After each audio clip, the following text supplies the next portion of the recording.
Bonjour à tous. Aujourd'hui, je vais vous parler de l'indice de réparabilité. L'indice de réparabilité, qu'est-ce que c'est? C'est une note de 0 à 10 qui sera obligatoire sur les appareils électriques et électroniques.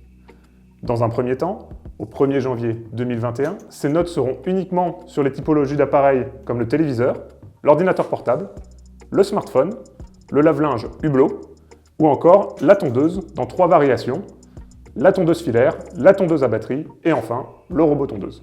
Au fur et à mesure, cet indice va évoluer et va venir sur un plus grand nombre d'appareils qui sont encore aujourd'hui à définir, qui pourraient être le lave-vaisselle, le four, les drones par exemple, pour que le consommateur soit, à chaque fois qu'il doit faire un achat, puisse comparer entre deux produits lequel est le plus réparable. Il faut savoir qu'aujourd'hui, seulement 40% des appareils sont réparés. L'objectif du gouvernement, c'est qu'à 5 ans, on passe de 40 à 60% d'appareils réparés. Alors, vous devez vous demander comment a été défini le calcul de cet indice. Le gouvernement a mis autour de la table plusieurs typologies d'acteurs, des groupements qui représentent des intérêts d'entreprise, des fabricants, des distributeurs, des associations de consommateurs et enfin des professionnels de la réparation, à savoir Spareka qui représentait l'autoréparation. Au final, 5 critères sont ressortis de ces groupes de travail. Chacun de ces critères représentera chacun 20% de la note finale pour arriver à la fin à une note sur 10. Le premier critère va correspondre à la documentation, à savoir le fabricant va s'engager à mettre certaines documentations à disposition soit du consommateur, soit des réparateurs indépendants et agréés pour obtenir un certain nombre de points. Pour vous donner quelques exemples de documentation, ça pourrait être des vues éclatées, des notices, des schémas de carte électronique par exemple, ou encore des instructions sur qu'est-ce que vous pouvez vous réparer en tant que consommateur. Le second critère, quant à lui, correspond à l'accessibilité et le démontage de l'appareil. Celui-ci est classé en 3 sous-critères. Le premier qui va correspondre aux étapes de démontage des principaux organes de l'appareil.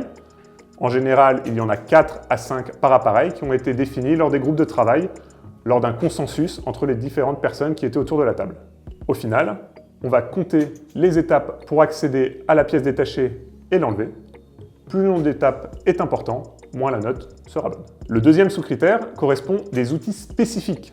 Le gouvernement a défini une liste d'outils que normalement tous les consommateurs ont chez eux, des outils génériques.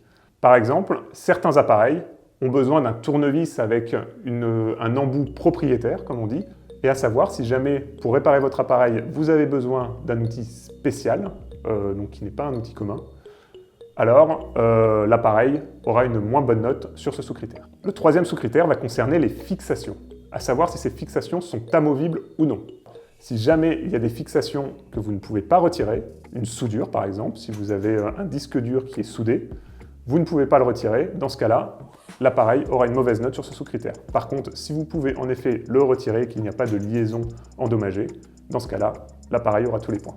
Le troisième critère vient nous parler des pièces détachées et de leur disponibilité. Il faut savoir que les fabricants vont être incités à mettre à disposition les pièces détachées et plus ils vont les mettre à disposition des personnes en fin de chaîne, à savoir les consommateurs, les réparateurs, ils vont gagner plus de points.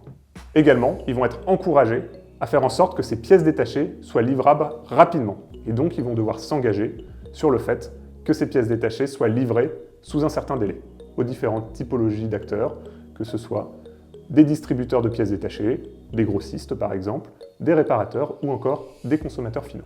Le quatrième critère concerne le prix des pièces détachées. En effet, l'ADEME nous dit que si le prix de la réparation est supérieur à 30% de la valeur d'achat de l'appareil, généralement, le consommateur ne va pas faire réparer son appareil. Donc, pour inciter les fabricants à proposer des prix bas sur leurs pièces détachées, ce critère prix va faire la moyenne des prix des pièces détachées, qui ont été définis dans le critère 2, et cela va être divisé par le prix d'achat conseillé de l'appareil. C'est très simple, si le prix est supérieur à 30%, l'appareil aura 0 sur ce critère, et plus le prix sera proche de 0 en pourcentage, alors meilleure sera la note.